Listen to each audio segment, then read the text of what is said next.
And good morning, YouTube. Oh, wow, we got jaywalkers right there in dark clothes. They're in the median, but good thing they were across where I was by the time I got there. I'd have been kind of strapped to see them. Anyway, it's 5:57 a.m. Wednesday, January 4th, 2023. And wow, yet another interesting, really cool night of work in a row. I don't know whether I'm more bewildered by the fact that I'm actually really enjoying my job and that things are just going in such an amazingly positive direction, or that all of that stuff is happening in spite of the fact that my attendance is at, like, if I was as routinely showing up late at other jobs as I've been showing up at Amazon lately, I would be so fired. And it's just not even questioned at Amazon. It's just like, oh, you need more sleep. That's cool. So today, and I wasn't like massively late. I was about 40. I think I clocked in probably at, I want to say 7:47. So, and I could put PTO on that, all of it. Such as heart disease, it's being overweight, smoking, and asthma. Anyway, I did what I did the last time I showed up late, which was walked over to the outbound stand-up area. So easy to confuse inbound and outbound. Wow, we got somebody jaywalking right there. Whoa. And my car just stalled out. That's not cool.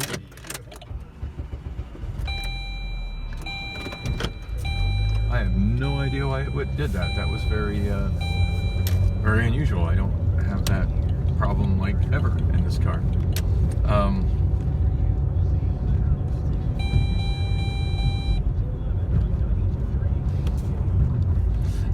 Bouncing money back and forth between my bank accounts today. It's going to be one of those early mornings. Whoa, dang, more freaking jaywalkers in dark clothes.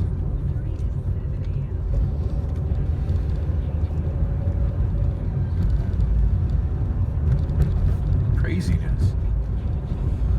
Oh, where was I? Sorry, I was between stalling out car and dark people literally walking in front of my car as I'm driving. Kind of hard to concentrate. Well, it looks like we got somebody camping at that bus stop on the left there. So yeah, I walked to the outbound stand-up area and looked at the magnet board, and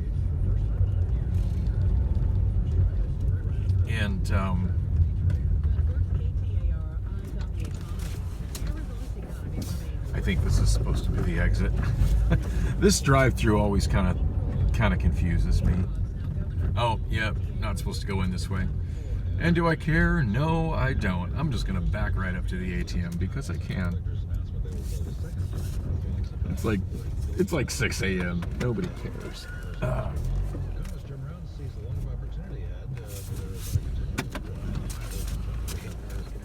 Anyway, went to the stand-up area and looked at the magnet board and kind of expected to see the same thing I saw yesterday of my magnet kind of upside down for Southside Docks TDR, and it wasn't in any of the. It wasn't in the TDR spots. It wasn't in any of the. Wasn't in any of the forklift spots either. So I'm thinking, well, that's odd. So of course I'm looking to see, well, who got assigned to drive, since apparently I wasn't, and just to kind of see maybe who it was and if there was a chance that they might have me drive anyway, and drive forklift, and so look at the So I kind of see who it is, and I'm thinking, well, it looks like they actually got enough people. And then I look at the area down below where they have magnets for people that aren't working, and there's just a lot more magnets down in that area than usual. And I'm kind of looking there to see if my magnet is there, and it's not. And so I'm looking around the board trying to well, where the hell is my magnet? And it's off in this random spot, like away from all the normal spots where people have, were assigned to positions, and then the spot of it's just kind of in its own weird place, down low and off to the side. And I'm assuming Alex wrote inbound, wrote the word inbound with a little line under it, put my magnet under there, and I'm like, wait a minute, but she's assigning me to inbound? That's interesting. Because of course, completely separate department, completely separate leadership, everything. I mean, obviously, we're all in the same workhouse, or in the same, same warehouse. So we work. Obviously, there's communication that's going on. There's product that goes back and forth, especially with pallet receiving stuff. But it was just, I'm just kind of bewildered by that. Like, this is odd. So I go ahead and walk to the Southside Dock just to ask her, hey, what? Sorry, I'm late. What's going on? And she's like, oh, well, my head counts. She goes, oh, well, did you see what I did with your magnet? I said, yeah, I thought that was kind of weird. She goes, yeah, I just figured I'd assign you to inbound. And I'm like, can you do that? She's like, well, not really, but you said you wanted to go over there and do TDR, so today's a good day because I got too much head count. I got too much head count and really don't have any place to put you now. And I was like, well, okay. So I'm like, and I'm thinking, well, that was odd, but okay. And so I walk over to inbound, and granted, I mean, that's something that that I've been talking with inbound leadership about, and telling her that on a night that we're that she can spare me, I'd really like to go over there to do TDR and inbound. And I'm like, oh, I guess it's happening today. That's cool. And I need to use this ATM that I'm camped in front of. But on camera, I had probably somebody looking at me going, why is that guy just sitting in front of the ATM? But I'll be back to explain what happened when I got to inbound. And I'm back. I think I'm just going to go to the Chase Bank that's directly north of here. And it seems like every time I try to shuffle funds from this ATM to the Chase Bank down at, there's one that's on the way, but more direct on the way to my home and to the freeway at 7th Street and 7th Street and McDowell. But it seems like every time I go to that one early in the morning, I can't go to the inside ATM because the vestibule is locked to where I can't. My card won't let me in to go to it. And then when I go to the one that's the drive-up ATM, it says it's not accepting deposits. So I'm getting kind of frustrated with that kind of stuff with Chase, but I got a feeling it just has to do with just how sketchy that part of town has kind of become. Oh man, I wish I'd have got that on my video. The catwalk that they built right there. It's been there for quite a while. It's part of the hospital that I'm driving by. It's such a trippy catwalk because you can see it's got 3 levels. Wish there were more of those. I dig catwalks that connect buildings to other buildings without having to go outside or cross the street. You think, run that red light, dude. Anyway, this is the first time I've come out of here and tried to go to the branch to the north. I'm trying to remember exactly where it is. I think it's on Clarendon. And hopefully I have a little bit better luck with making a deposit here. No, that's not it. I'm confused the hell out of that guy coming out. That is an entrance to Park Central Mall. And this is Osborne. It's definitely north of Osborne. I think I wanted to turn right there, so I probably turned in from the wrong lane. Whoopsie. I never drive in this part of town anymore. That's 2nd Avenue.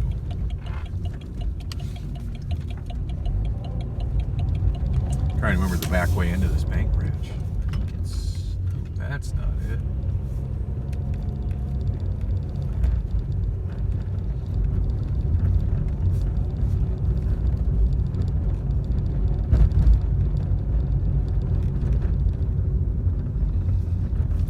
This is it.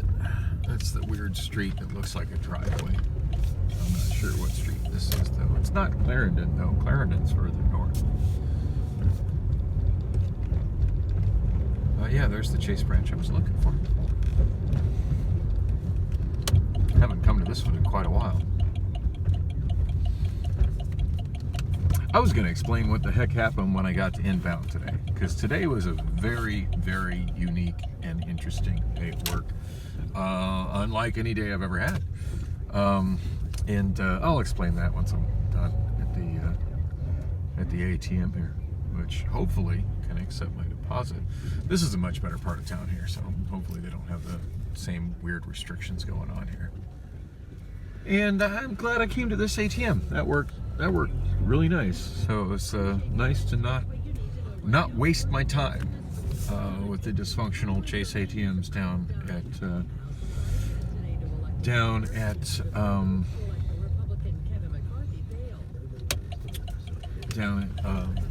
7th Street in McDowell.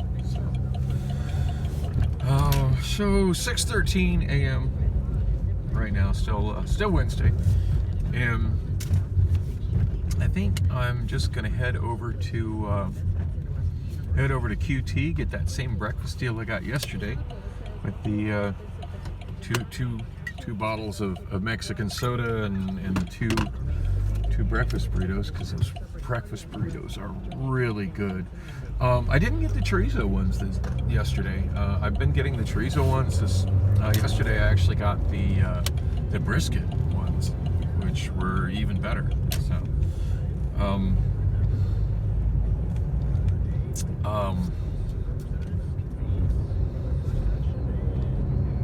one thing. Finally went to drink one of those Mexican sodas today, and I totally didn't realize that they require bottle openers, and it took me a while to find a bottle opener in my kitchen, and that's not something I generally carry on me, and it just kind of made me come to the realization that generally the only place I ever kind of buy those sodas is when I go to like Speedy Street Tacos, and they've got the bottle opener right there by the window where you pay for them. So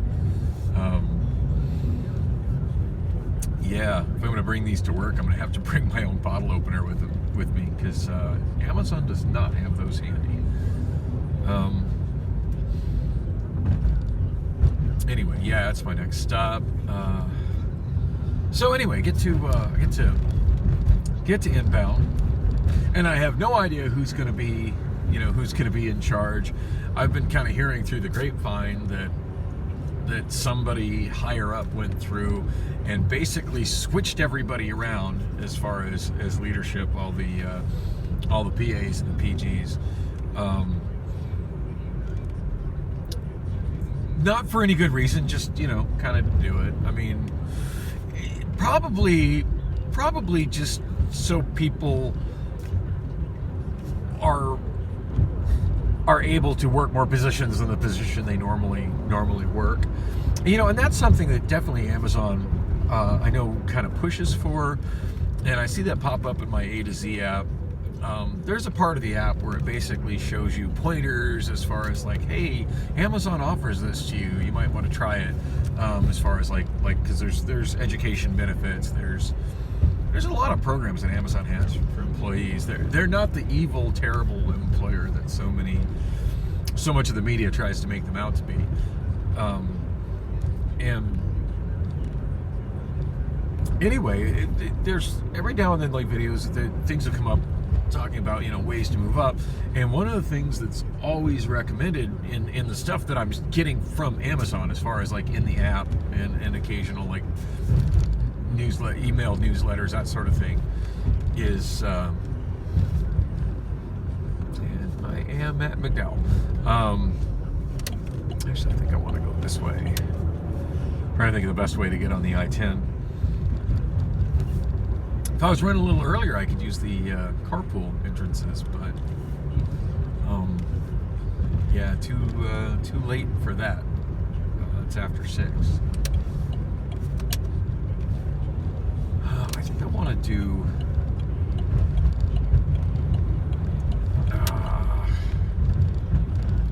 I'm regretting going this way. That was a bad idea. I probably should have turned left on McDowell.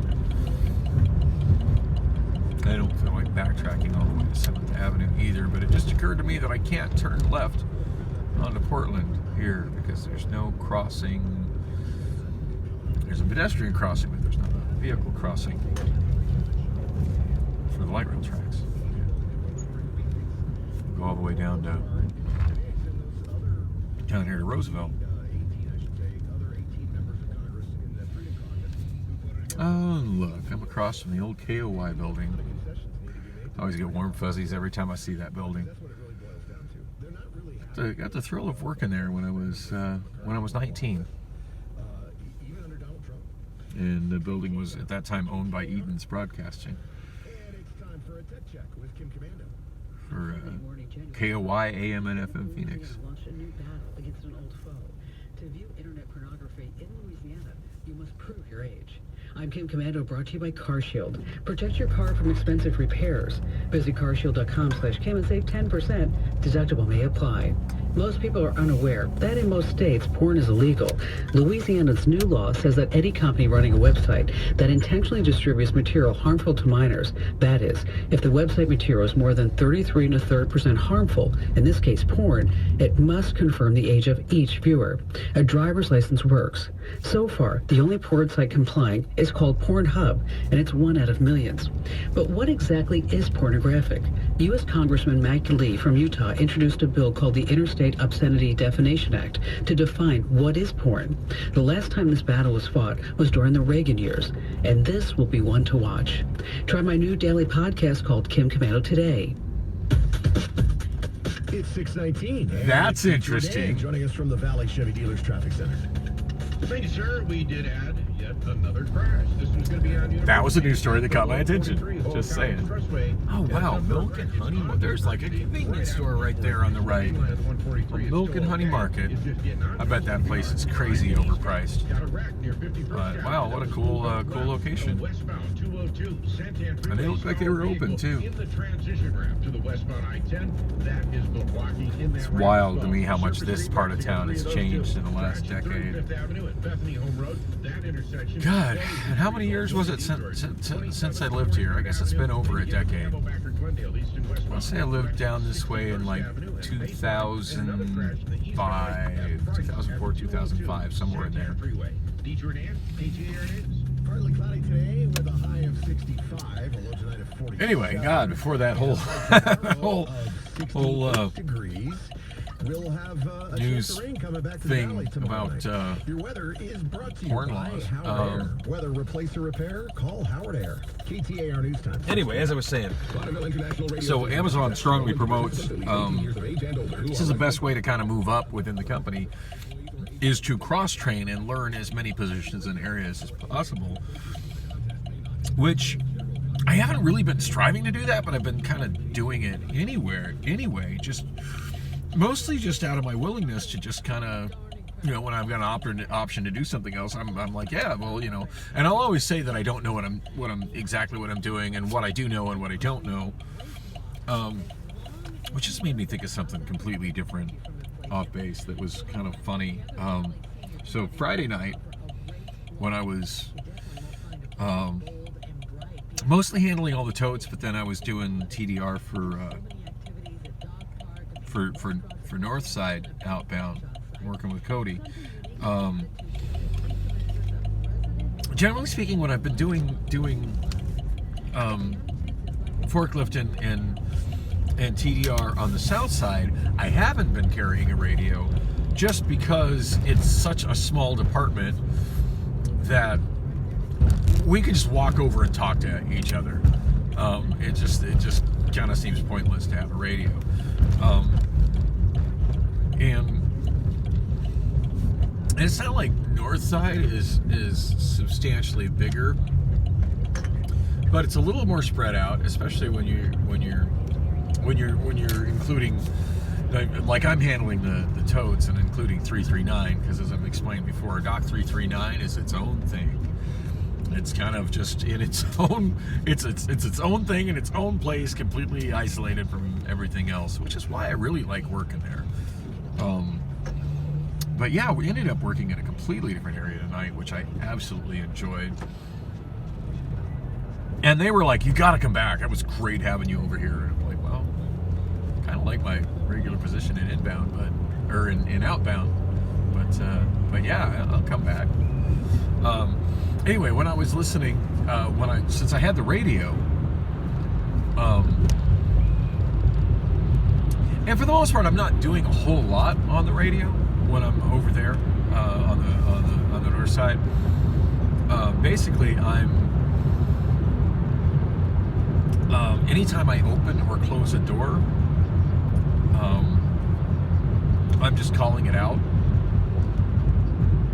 So Cody's aware of it. He'll answer me on the radio and just respond, and just let me know that he heard me. And if he doesn't hear me, that's fine. Like, he's doing a whole lot more than just dispatching trucks. So, not a big deal. Like I say it a couple times, and if he doesn't hear me, then I'll just go find him as soon as I finish up whatever else I'm working on. I'd say probably 80% of the time, though, he answers right away, which is nice. Like, getting my trucks in and out a whole lot quicker than what I've been doing the tote thing before. And occasionally, like, he'll call and ask for me and ask me to do another door. I mean, obviously, I'm in the tote area. I'm well aware of what's going on with the tote doors, but sometimes he'll have me come further down and near where he is and handle the freight doors as well. But the funny thing is, there's a whole lot of other stuff going on the radio that has nothing to do with me, but it's kind of interesting to listen to. And the one thing, and I don't know if I've carried a radio before, and I'm sure I've probably overheard this sort of thing, but I guess I've just probably ignored it because it really didn't apply to me. And it's not like it applied to me on Friday any more than it ever has, but I guess I'm learning more about the management structure of Amazon and how things work. And some of it, most of it I'm learning just from working in more positions and learning more stuff. But I'm also learning some stuff from the Amazon FC subreddit.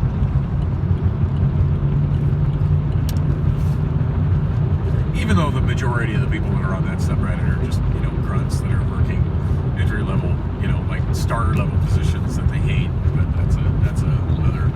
that's a whole nother separate thing. So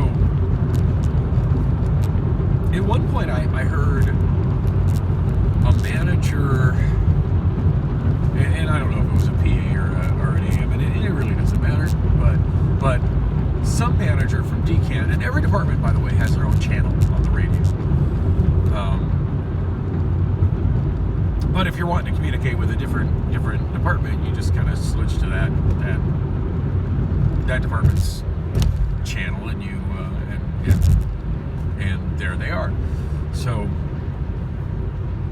I'm assuming Decant has its own channel, which is not what I was listening to. Obviously, I was listening to the Outbound channel, which includes Outbound MP, which is the main area I work in. It's just generally referred to as Outbound, and then Outbound Fluid. We're all on the same radio channel. And so I hear a manager from Decant asking if we could spare anybody, we being outbound, and most likely referring to outbound fluid, because outbound MP, like where I generally work, is a really small department with a really small staff. It's if we've got people to spare, they've already been spared at the beginning of the night. It's not like we're dropping people throughout the night or have too many people. It just doesn't happen. But outbound fluid load has loads and loads of people that are just grunt level workers, new hires, or just people that are just for whatever reason are moving up into more important roles, that are just stacking boxes in trucks, and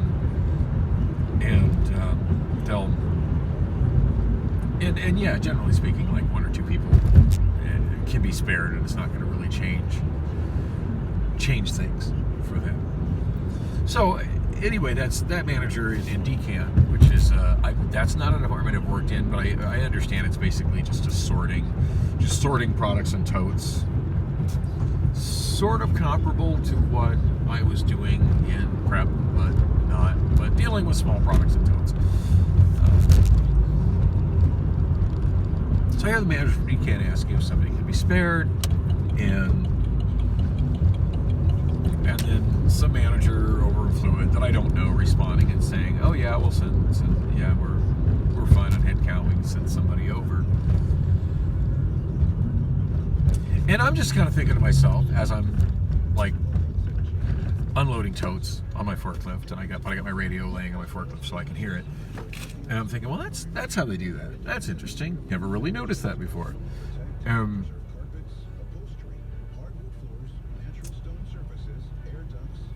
I don't know how much later it was. It feels like it was a while, though. Like maybe 10, 15 minutes later?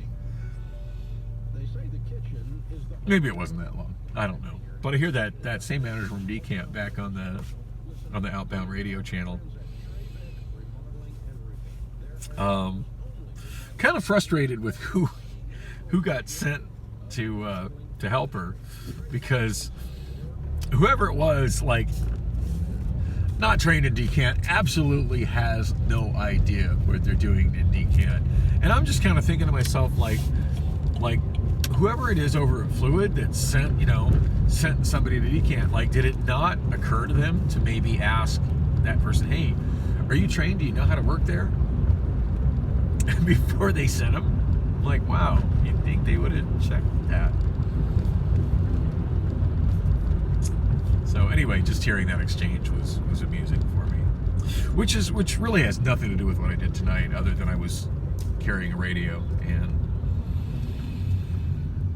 and that I was working in oh yeah, run that red light, dude.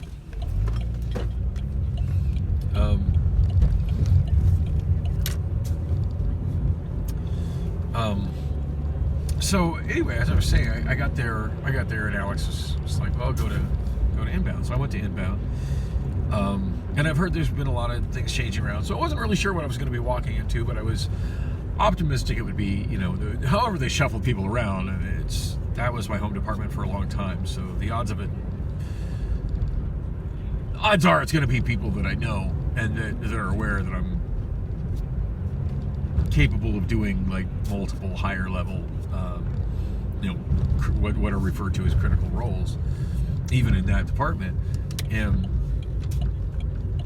so I walk over, but mind you, I mean, presumably critical roles have already been assigned, because I showed up to work 45 minutes late, and I've already had time to kind of walk across the building and then walk across the other end of the building. So it's, at this point, it's pushing 8 o'clock, and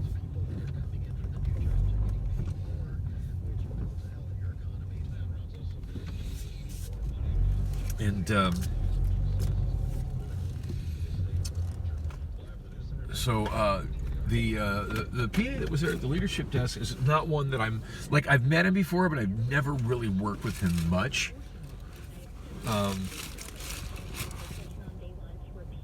But I just kind of walked in and just was like, yeah, just kind of got in here. I said I'm normally in outbound these days, but I've worked here. I'm pretty much trained to do anything from pretty much anything here. You know, what do you need? And at that point, he's like, well, and he was already like talking with somebody else, management-ish, about how they had too many water spiders, which was weird because more often than not, that's what they asked me to do.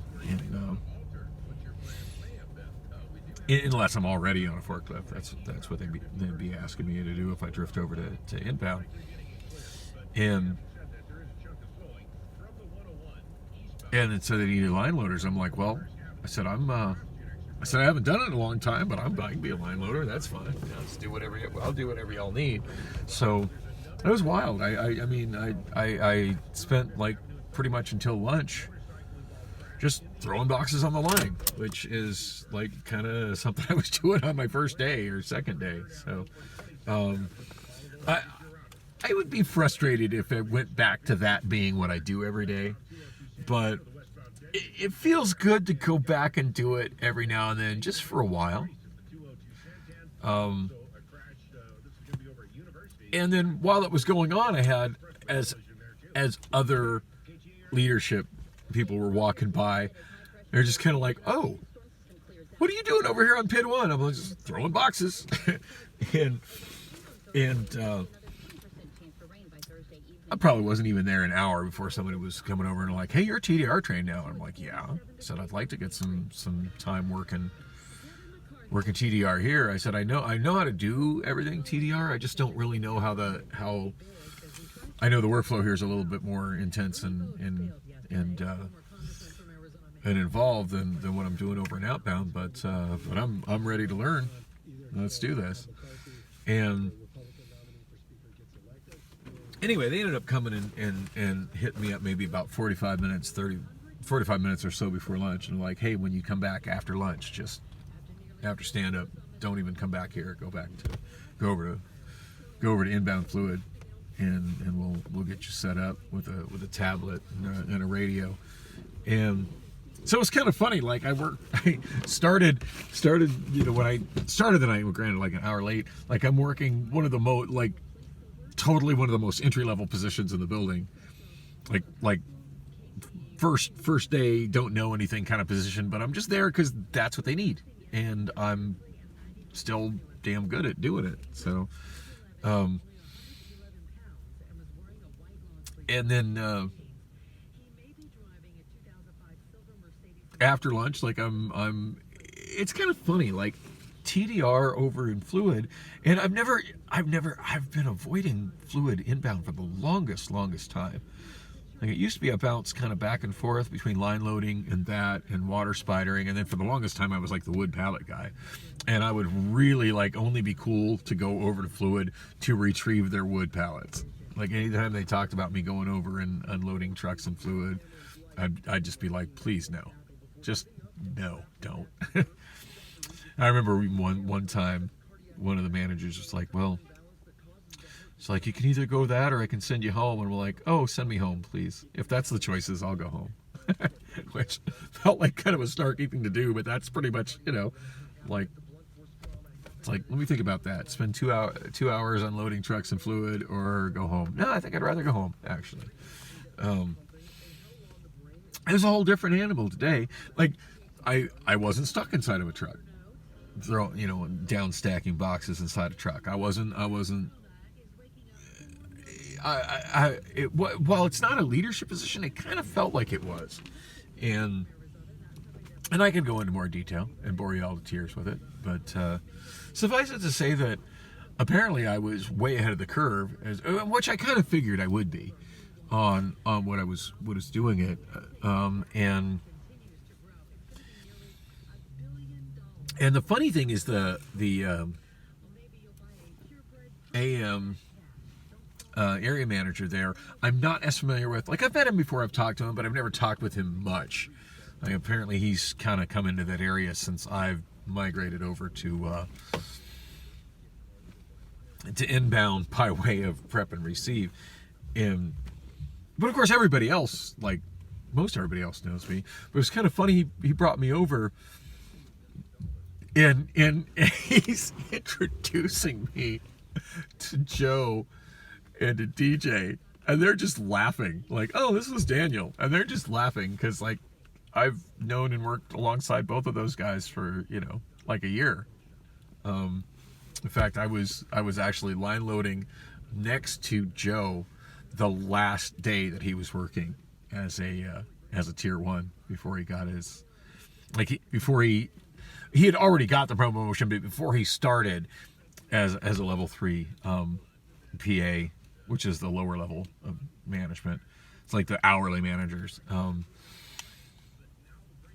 And yeah, I mean, I used to work as a line loader next to Joe throwing boxes. So like, yeah, Joe and I go way back. And Joe has always been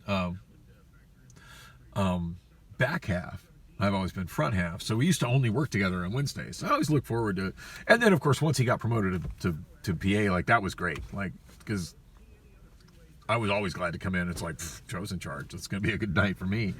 And it's kind of funny because I've heard some newer people talk shit about him. It's like, oh, he's kind of a hard ass, I'm like, well, really? Like, are you like, is this because you're like standing around doing nothing? Because he's probably not cool with that. And unlike a lot of other people that are hired into management positions, because Joe worked up from the bottom, just starting as a line lower. He's even though he is management now, like he will be working right alongside everybody. So he kind of comes at it from a different position than somebody that starts in his management. Like he's still like there's no grunt work in that department that he hasn't done himself and done a lot of. So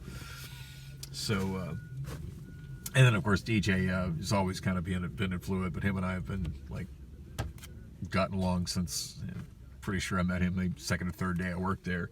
So it was kind of funny, like this other manager's like, oh, you guys meet Daniel, he's good. They're just like, yeah, we know Daniel.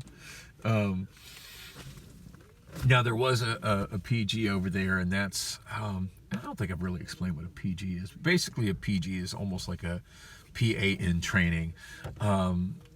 Somebody who is a PG you're basically doing the leadership job without the leadership pay, but it's a way to learn it, to work yourself into it, and I'm really surprised that I haven't been asked to do anything like that. But I've pretty much made it clear all along that I'd rather be doing more complicated critical roles and directing myself on what needs to be done, as I'm somebody that can be relied on, to do work that involves roaming around the building without somebody watching over to me, make sure I'm actually working. So I'd just rather be responsible for myself than responsible for other people. I've said many times, I've had people, well, why aren't you getting into management? And I'm like, well, just not so. Part of me wants to do it, and part of me just doesn't want to be responsible for anybody else's mistakes and anybody else's laziness. I don't want that to be my problem. And I may end up going that direction, just because it'd be nice to make more money, and just at this point I'm just learning so much more that it's if it comes to a point where it's needed and they're kind of pushing me into it, I might go for it. I don't know. Cross that bridge when I get to it. But yeah, so anyway, new PG, really cute young girl, and I don't remember her name, but I've never met her before at all. And yeah, she was the only one they were introducing me, and I don't think they were particularly, this manager was as much introducing me to her as he thought he was introducing me to Joe and DJ, but that was a funny moment, to say the least. But yeah, I mean, I just fit in there within, I mean, it just felt like within 5 minutes, 10 minutes ish, it just felt like that was my position. Like I'd been doing it for ages. Like and part of it is just because I've worked in that area before, but I've been gone for so long, and it was kind of neat. Like it just kind of felt like kind of going full circle to come back into a department that I had into an area where I had specifically said, hey, I really don't want to work here anymore. I like this, and to come back in a capacity where I'm not exactly leadership, but again, I'm in a strong, like, critical support role. And then some of the people that, like, I worked with back when I was unloading trucks a year ago, that are like, oh my God, you're here doing TDR? When did that start? I'm like, oh, I've been doing it in outbound. So tonight I'm here. This is cool. Anyway, I could go into more detail, but I feel like I've talked enough. I do want to show one thing that's kind of neat, though, that I got tonight. Tonight's been a random kind of night.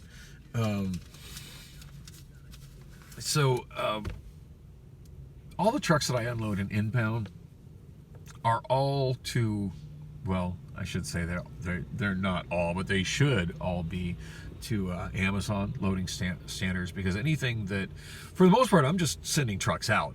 But when we occasionally get trucks in, they're trucks that have been partially loaded, or they're trucks of pallets empty totes, or empty UPP, which is universal plastic pallets. There's three components of it: the bases, the sides, and the lids. It's all to Amazon standards. There's a very specific way that it's supposed to be packed. Occasionally it's not. That is what it is. But in inbound, especially fluid, these trucks could be coming from anybody, and you never really know what's going to be inside that door. Anyway, generally speaking, our loads are always, like, when I'm doing trucks going out, they're all secured either by straps with ratchets on them, or we do have these other types of straps that I absolutely detest using and avoid them as much as I can. Mostly because I'm really bad at securing them. Half the time I end up getting somebody else to secure them for me. But we got these, like, stick-on plastic things that go to the side of the trailers. And for some reason, there's just no way to click the other straps with the ratchets. There's special little latches that they lock into in the side of the trailers. But some trailers don't have those locking places. We have to use the ones that stick to the side, that just have, like, have straps on them, and then those are kind of knotted and pulled together. But yeah, sometimes I have to kind of go searching for longer straps to make them work in certain trailers, but always do. Anyway, I open up this one trailer, and it's not secured with straps, and it's not secured with stick-on type straps either. It's secured with a big white net. Never seen that before. And the load is sticking further back to the point where I can't put the dock plate down, which apparently happens, and from what I've experienced tonight, happens in inbound fluid a lot. And of course, the procedure for handling that, what was taught to me in the TDR class, yeah, it doesn't really get followed.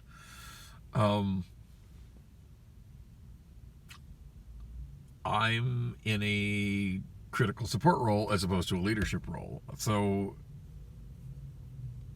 I'm going to do what my direct leadership says to do. It's going to, if for some reason it's like, well, that doesn't follow policy as it was taught in the class, it's going to be on them. It's not going to be on me. I think. I hope.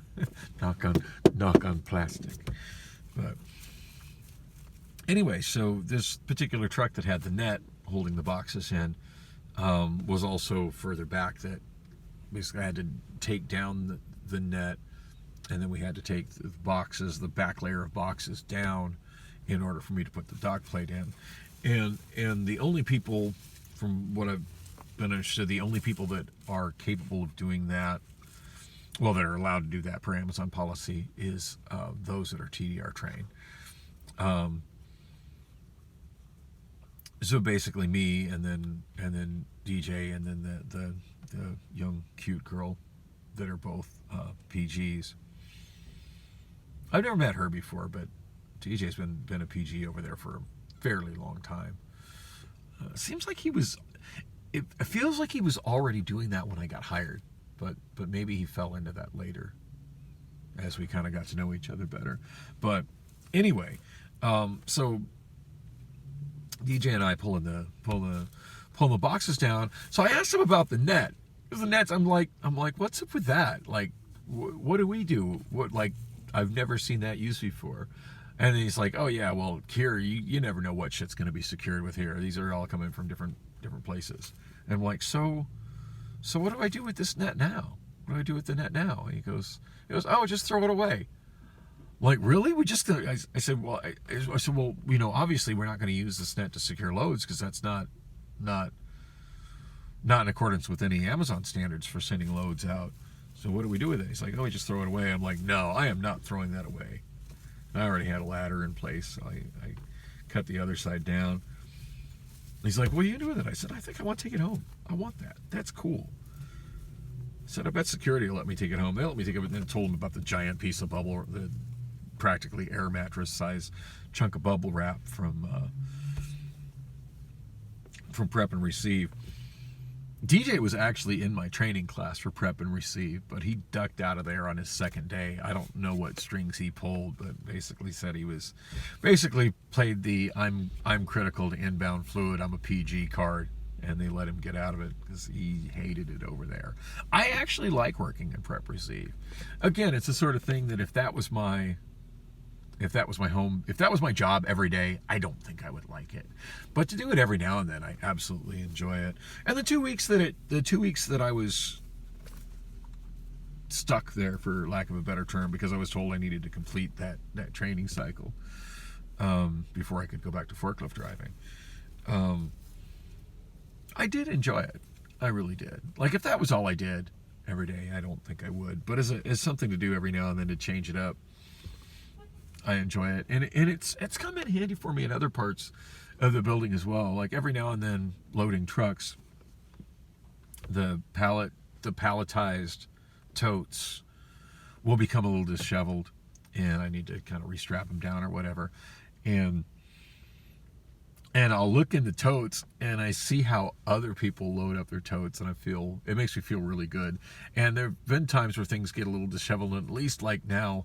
Like, I know how stuff is supposed to go in there because I've done that position. So anyway, so back to this net. It's here it is. It's huge. I mean, it's big enough to cover the entire back of a semi truck, and then some. And apparently it's shiny white and clean. So I would imagine this was like a brand new thing taken out of the package to secure this truck. I'm surprised it's not something they're required to re-put back in the truck because it's as the property of whoever owns the truck, but they said it just goes in the trash. I'm like, no, I want that.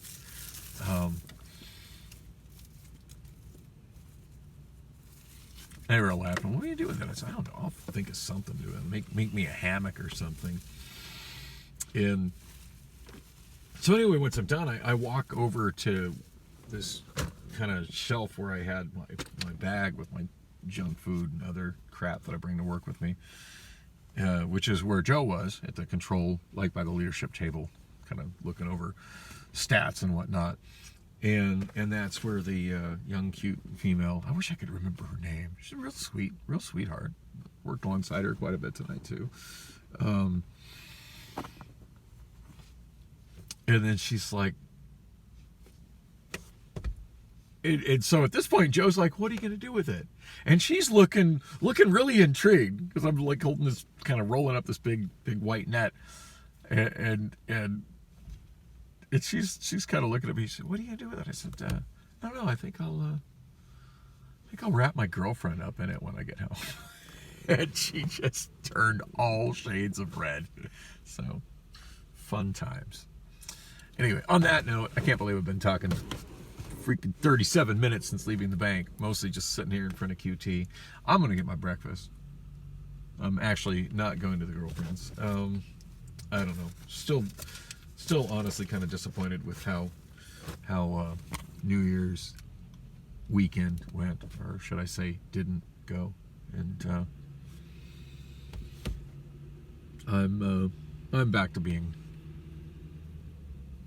done with being disappointed with her. Like, if she if she wants some of this, she's got to come get it. That's just kind of where my head's at with that. So, and then I'll wrap her up with a white net. Yeah, that sounds like a plan.